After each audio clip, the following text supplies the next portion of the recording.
Hello అండి. ఇవాళ special recipe వచ్చేసి మిక్స్డ్ వెజిటేబుల్ కర్రీ. మనకి ఇంటికి ఎవరైనా గెస్ట్లు వచ్చినప్పుడు ఇలా స్పెషల్గా ఈ కర్రీని చేసి పెట్టారనుకోండి, సూపర్గా ఉంటుంది. ఇది ప్రాసెస్ కూడా చాలా సింపుల్గా చేసుకోవచ్చు.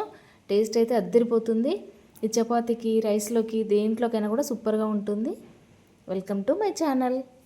ఇక్కడ నేను కొన్ని వెజిటేబుల్స్ అయితే తీసుకున్నాను.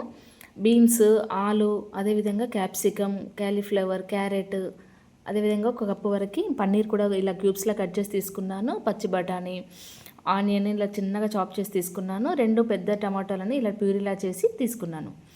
ఇవన్నీ తీసుకున్న తర్వాత నెక్స్ట్ స్టవ్ వెలిగించుకొని కడాయిని పెట్టుకున్న తర్వాత దానిలో 2 టేబుల్ స్పూన్స్ వరకు ఆయిల్ వేసుకున్నాక దానిలో ఆలు పీసెస్, అదేవిధంగా క్యారెట్ కూడా వేసుకొని, క్యాలీఫ్లవర్, బీన్స్ అవన్నీ కూడా వేసుకొని ఫ్రై చేసుకోవాలి. ఇలా వేసుకున్న తర్వాత క్యాప్సికమ్ కూడా యాడ్ చేసుకొని వాటిని ఇలా నెమ్మదిగా లో ఫ్లేమ్లోనే ఫ్రై చేసుకుంటూ ఉండాలి. ఇవి బాగా ఫ్రై కానియకూడదు, కొద్దిగా కుక్ అయిపోతే సరిపోతుంది. ఇలా ఫ్రై అయిన తర్వాత ఇప్పుడు వాటిని వేరే బౌల్లోకి సెపరేట్ చేసుకుందాం.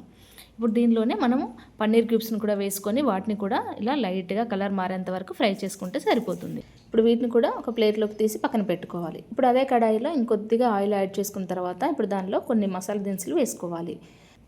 లవంగాయలు, చెక్క, బిర్యానీ ఆకు, స్టార్ ఫ్లవర్, ఇలా మనకి అవైలబుల్గా ఉన్న మసాలా దినుసులు వేసుకొని కొద్దిగా ఫ్రై చేసుకున్నాక ఆనియన్ కూడా వేసుకొని వాటిని కూడా కొద్దిగా కలర్ మారేంత వరకు ఫ్రై చేసుకోవాలి. ఫ్రై అయిన తర్వాత దానిలో కొద్దిగా మనం ఇంతకుముందు తీసుకున్న పచ్చి బఠానీ కూడా యాడ్ చేసుకొని మరొకసారి కలుపుకున్నాక 1/2 స్పూన్ వరకు పసుపు, కొద్దిగా అల్లం వెల్లుల్లి పేస్ట్ కూడా వేసి అది పచ్చిదనం పోయేంత వరకు బాగా ఫ్రై చేసుకోవాలి. ఇది పూర్తిగా ఫ్రై అయిన తర్వాత దీనిలో మనం ఇంతకుముందు టమాటా ప్యూరీ తీసుకున్నాం కదా, దాన్ని కూడా యాడ్ చేసుకొని అది పచ్చివాసన పోయేంత వరకు ఫ్రై చేసుకోవాలి.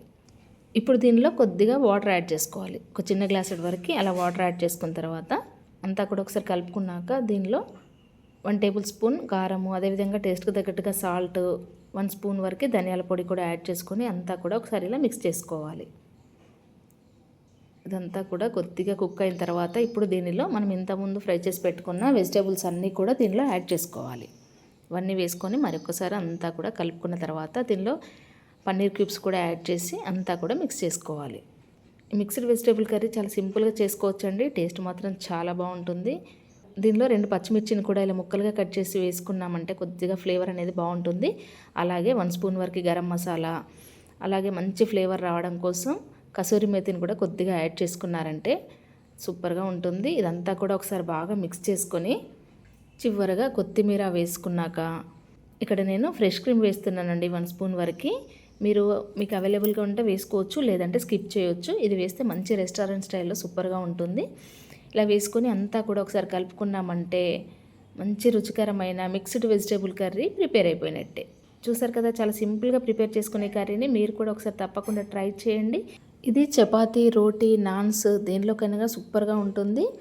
ఇది రైస్లోకి, బిర్యానీలోకి కూడా బాగుంటుందండి. ఈ వీడియో కనుక మీకు నచ్చినట్లయితే లైక్ చేసి షేర్ చేయండి, అలాగే సబ్స్క్రైబ్ చేయండి. Thanks for watching.